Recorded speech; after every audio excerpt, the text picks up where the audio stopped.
Hi, I'm Chuck Olenek.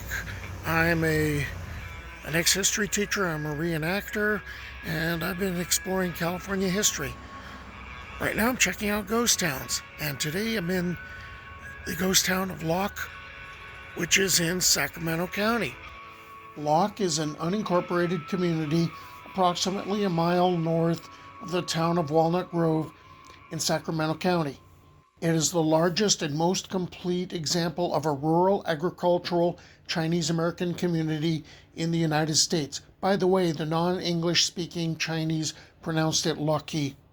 In the Sacramento San Joaquin River Delta of California, the village of Lockport was established where the Sacramento Valley Railway and Union Pacific Railroads merged at the southwest corner of the 490-acre swampland parcel deeded on July 6, 1883 to founder George W. Locke.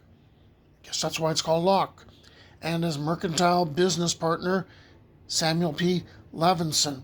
Both men were lured to California in their youth by the gold rush. Prior to that, the Delta swampland on which Locke was built was home to Native American Miwok and Maidu tribes for hundreds of years. Tribal burial grounds exist on the Locke parcel. The town itself covered 14 acres of that 490-acre parcel. Legislation such as the Swampland Reclamation Act of 1861 was enacted in California to put perceived empty and wasted lands to use and stabilization. Much of this involved draining the delta wetlands and building levees to regulate flood control in places like Locke. Mainly poor Chinese immigrants were hired to do this backbreaking reclamation work. Contracted labor was often paid the equivalent of less than $1 a day per worker. They built hundreds of miles of levees in waist-deep water where malaria still rampaged, reclaiming a total of 88,000 acres. Who knows how many were buried in the berms of the levees? I would imagine that another factor which added to the Chinese population in the area would have been the construction of the Sacramento Valley Railway and the Union Pacific Railroads, which merged near Lockport. Between railroad construction and levee construction and the levees reclaiming land for agricultural use, Chinese communities would spring up in the region. After all, there was now plenty of work in those fields.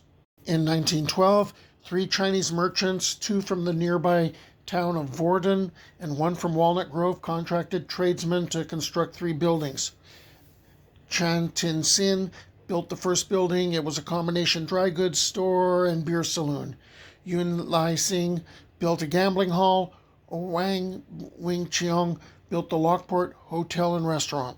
Following that early construction, the Canton Hotel was built along with several other buildings. A total of 7 structures eventually formed the hamlet of Lockport. Though some merchants hoped to provide a destination for riverboat and train passengers, the idea never worked due to the discrimination against Chinese during those times. One of the homes built in the first phase of construction provided shelter for Chan Tin-sin's cousin and his family from the discriminatory acts and violence of San Francisco's Chinatown.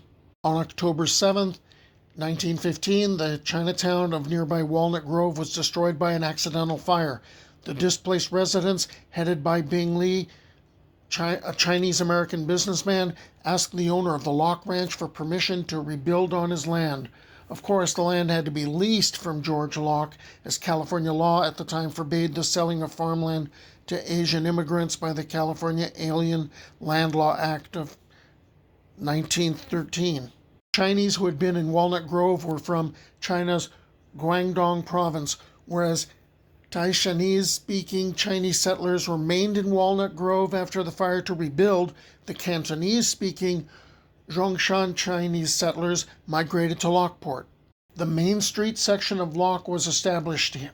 Here on the rented land, remember the Chinese couldn't own the land, the Chinese community proceeded to establish a post office, a school, a theater, restaurants, food markets, dry goods stores, a boarding house, a store for Chinese medicine, gambling halls, brothels, and numerous other businesses.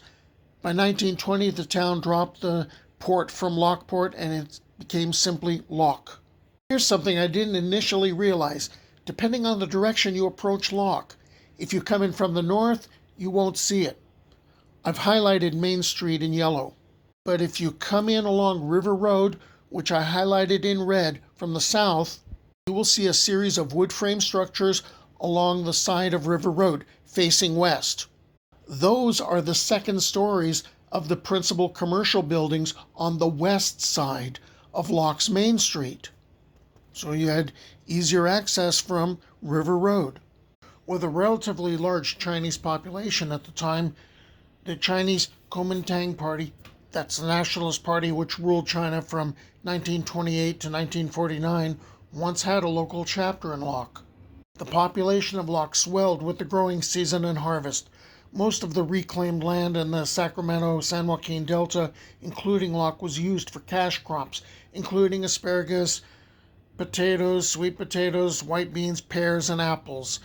There would be as many as 1,000 to 1,500 Chinese people living in Locke. Many people living in the area? People needed places to live. Farmhands shared rooms in the boarding houses. Chinese residents living in the homes behind Main Street also took in Chinese farm laborers. The Chinese mothers took care of each other's children when another mother had to go to work at the cannery across the River Road, next to the riverboat docks on the Sacramento River. The town continued to grow. At one time, Locke had 4 restaurants, a half a dozen markets, including a fish market. Well, I guess with the river nearby, it makes sense. 2 dry goods stores, a silent movie house, 2 slaughterhouses, a flour mill, an opera house, a lodge, a dentist's office, a shoe repair, and on the other side of River Road were canneries and shipping wharves. There was also a community vegetable garden in which there grew Chinese cabbage, snow peas, leafy vegetables, winter melon, and tomatoes, and that helped maintain a cultural relevancy. And there was a special oven to make roast pigs on Sundays. As the town grew, so did its reputation as a destination for illicit entertainment, gaining the nickname California's Monte Carlo. There were 5 gambling halls, which were considered respectable at one point as they served as social centers and places to secure laborers, but that would change in time, with patrons gambling with common items such as buttons and cups, and a lookout seated on a bench outside with a hidden button to warn if there was a raid. I marked the gambling dens in red. The Dalloy Museum was one of those gambling dens. With no police to regulate the town, more illicit forms of entertainment developed, including 5 brothels.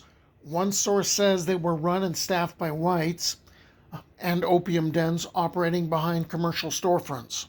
By 1920, with Congress passing the Volstead Act and prohibition being the law of the land, and with no police force to regulate the town, Locke had a geng fu, a night watchman who mostly looked out for fires. The town was a popular location for speakeasies, providing recreational facilities to both the agricultural workers of the area and Caucasians from nearby cities. The end of World War II brought change. During the 1940s and 50s, many of Locke's Chinese Americans, the younger ones who received better education, began joining the American mainstream by moving out of rural Locke for better employment opportunities in urban centers and suburbs. Since nature abhors a vacuum, Hispanic immigrants replaced the agricultural field workforce. Locke's post office was in the building called Happy's Cafe, which also served as a dance hall. The zip code of 95649 was discontinued shortly after the post office bearing that code closed on August 2nd, 1963. Since then, Locke uses Walnut Grove's zip code of 95690, and the community is inside area code 916. The Locke Historic District is bounded on the west by the Sacramento River, on the north by Locke Road, on the east by Alley Street, and on the south by Levee Street. The district was added to the National Register of Historic Places on May 6, 1971, and designated a National Historic Landmark District on December 14, 1990, as a unique example of a historic Chinese American small rural community.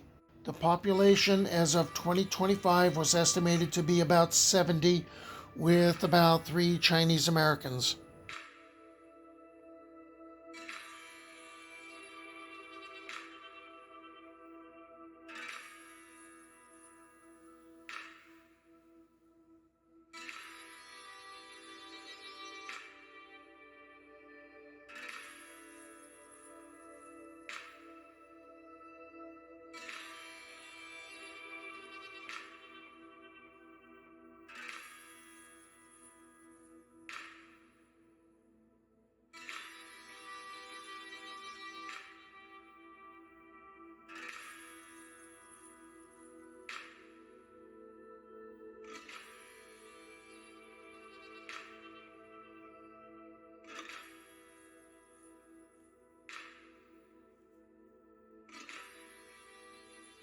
Okay, that was our journey through Locke.